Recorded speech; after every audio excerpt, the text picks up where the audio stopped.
Hey everyone, it's PL Stewart here again on early on a Sunday morning. Actually, not that early. I got my coffee here, going to help keep me alert and awake. And this morning, I'm going to be providing a review of essentially Pulse Book 2 by B.A. Bellec. However, it's a duology Pulse. There's book 1 and book 2, and they're very linked. So I will be covering both books essentially in this review. And first of all, I'll hold up the beautiful, gorgeous covers.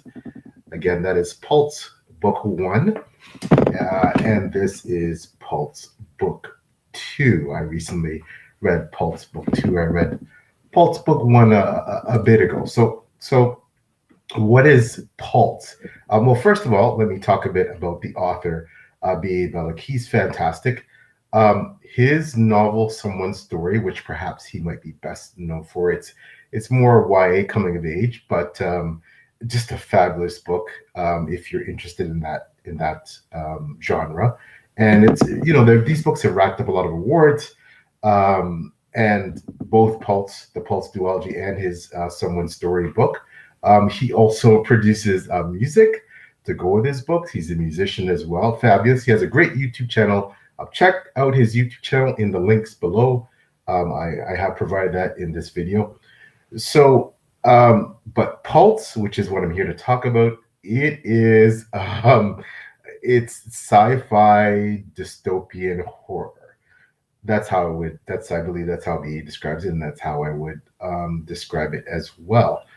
And I have to say that, this is a duology that it's really, really, really grips you and has some of the elements that I absolutely love in these types of stories. And I don't read as much, sci-fi and horror as I'd like. I hope to read more in the future. I do love the dystopian stuff, but it is just phenomenal. And I gotta tell you, it is gripping and it is scary. So just to give you some background about what this is all about, what Pulse is all about. So it's the Pulse itself. So the titular thing. It's about Pulse is this company, and it just think about Apple or Microsoft on steroids. Okay, so the book is set in approximately the first book is set in approximately the year 2040. So Pulse 1 is set in around 2040, and Pulse is this company that controls the world, controls everything. It's run by these immoral executives, and it just all it's looking for is to increase its global dominance, profit margins, and essentially, like most big global companies, right? But Pulse it eliminates the competition in a ruthless fashion. It kills off competitors, literally. So there's no lengths to which Pulse is not willing to go to dominate the world, essentially. So it's this company, and they specialize in tech. So their biggest inventions and the biggest products include this droid called the P7500, and that basically, think about it as everyone's personal assistant that runs their lives. Okay, and also it provides the same essentially for corporations. And the other thing is that they have Pulse. They're into everything. They also are one of the world's biggest manufacturer of food source, and they have a subsidiary called NutriPaste, and it sells NutriPaste. That's the main product.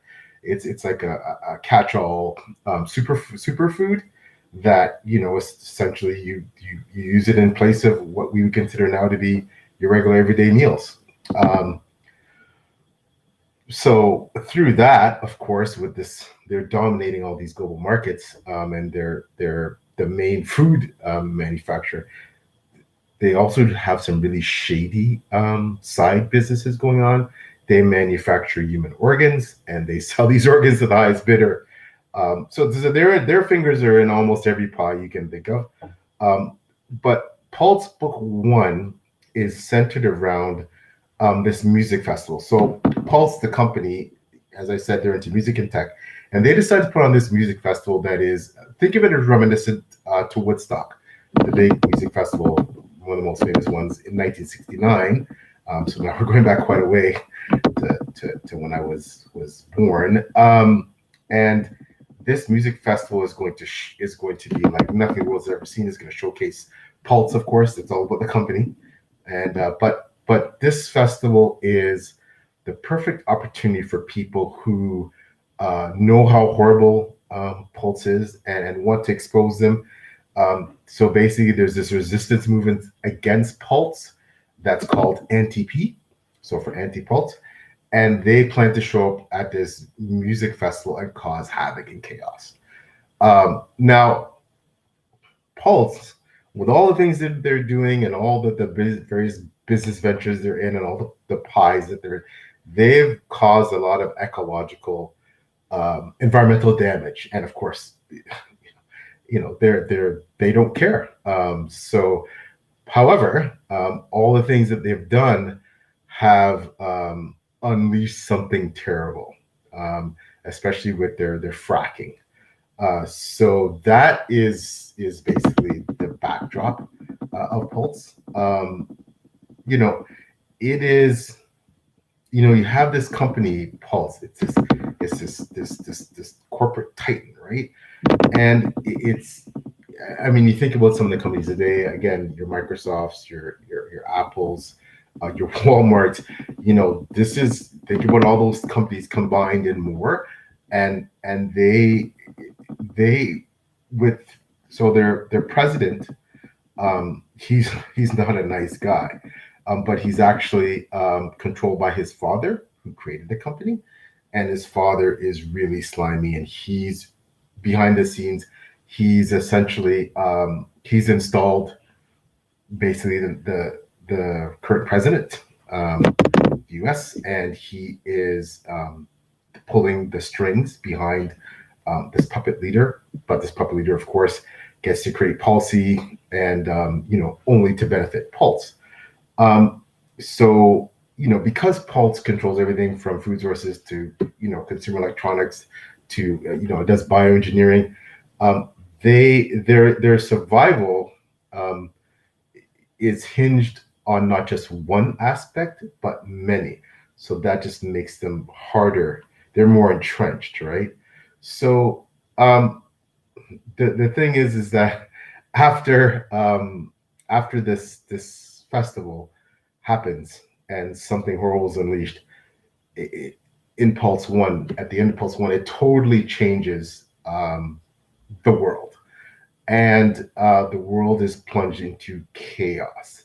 And I'm being very careful here with spoilers because I don't want to give anything away in this duology. It is absolutely fantastic. Just know that because these Pulse owners, executives don't care anything about the utter destruction of the environment or human health or morality, as long as they ascend and control everything, they have put the world in grave risk. And what happens afterwards is that essentially there's a small group of people and characters in this book that are fighting to save the world directly as a result of what Pulse has done and what they've unleashed. Now, this book is, this B.A. Bellec's writing style. It's cinematic. It's visual. It's uber descriptive. Sorry, and he knows how to ratchet up the tension in just the right moments, and then provide you this sense of like relief in just the right moments. And he masterfully balances these visceral scenes of like real horror, like great horror. And there's, but I think why he succeeds so much. This is because of what he does with characterization and the way he shows us what's the inner workings of the characters' minds. And these creatures these horrible creatures that the characters encounter that are out of nightmares. These creatures just gag worthy, man. They're horrible. And you know, but through the characters and their emotional experiences, it's just phenomenal the way he's able to give us this bird's eye view into like an intimate look at the minds of the characters, and then he establishes connection with us through the characters, especially through their fear, the way they fear and react to these creatures. So, but yeah, he's just phenomenal, and the characters are phenomenal, and there's the cast is diverse. You have these, you have the good guys, you have the corporate, greedy corporate types, you have shady assassins that, their agenda isn't always as clear as you think. You think they're just working for a pulse and these big corporations, but not necessarily. They have their own agendas. It's this it's this eclectic group of people, and many of them, including the anti-P, so that resistance group I talked about, who is going against Pulse. You have members of that, and then you have these. When I talk about shady assassins, I mean, you'll love it. The Men in Black, they are they're maniacal, and you will see that they're what they're planning is just diabolical. So, and you can see with some of them, there's a descent into madness with one character that's going to have major repercussions for the entire series. So this series, it's an adrenaline rush.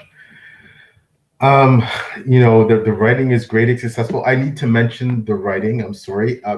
BA writes this like a screenplay. So when you look at the dialogue, I'm toward the page here, you'll see that the character's narrative. It just, there's a description, and then boom, here's the character's narrative, and then it goes from there. And it's a really unique way to write. I've only read a few books like that. It really worked for me. It's not going to work for everybody, but it really worked for me. But I think that the way BA writes, it's so poignant, it's so visceral. I mean, he really, he knows how to make you scared. He knows how to gross you out a bit. He knows how to make you care for these characters intensely. And he knows how to write action really well. It's really engaging. I really enjoyed this duology. I love the themes, this corporate greed especially, and these shadowy figures, behind the scenes. And you have these brave whistleblowers and these activists, and then you have law enforcement officials. Excuse me, and like I said, it's in such an eclectic mix. It's unethical businessmen. It just makes for this really diversified and interesting group of perspectives, and it's all from different POVs. There's a lot of POVs here, and I think you really enjoy them all. You'll enjoy reading the bad guys, you'll enjoy reading the good guys, you'll enjoy reading everybody in between. So I think one thing to mention is, if you like fast books, the pace is breakneck. It's heart pounding. You go, right? And you're going to be sweating because the tension, like you're worried, oh my gosh, is this character going to make it? Or is this character going to die? The ones you want to get taken out. And it's very, there's no, characters can die in any moment, irrespective of how important they seem to the plot. No one is safe. So that just, in horror, the horror aspect, that really, again, it makes the suspense really palpable. And there's this also sense of just surprise. Like when something comes out to threaten your characters, you're not expecting it. And then you see these immensely terrifying monsters, and it's like you're just, biting your nails to see what's going to happen. I can't recommend this duology enough. Go get it. Like I said, BA is fabulous. He does so many things, in terms of music and in terms of writing. He's a brilliant writer. I really enjoyed Pulse. Highly recommended. And if you like the dystopian stuff, reminiscent of, if you read Stephen King's The Stand, that's one book that's a comparator. Obviously not as massive, but The Road, that type of, dystopian, post-apocalypse, especially in the second book, that's where we're going. We see what Pulse has run on the world, and it's really tough. And for people to survive and save what's left of the world, that's the focus of Pulse Book 2. And it's just, like I said, phenomenal duology. I can't recommend it enough, and I hope you check it out. All of BA's links, in terms of his Amazon page, his Goodreads, his YouTube channel, which is fabulous. Check that out. They're all in the links below, and I hope you give, if you're into horror, sci-fi, dystopian type stuff, give this a chance. I think you're really going to enjoy it. Okay, thanks so much for listening. And once again, it's one of those spontaneous reviews just popping up. I'll probably get another one or two hopefully done today, coming off today. But once again, thanks for listening.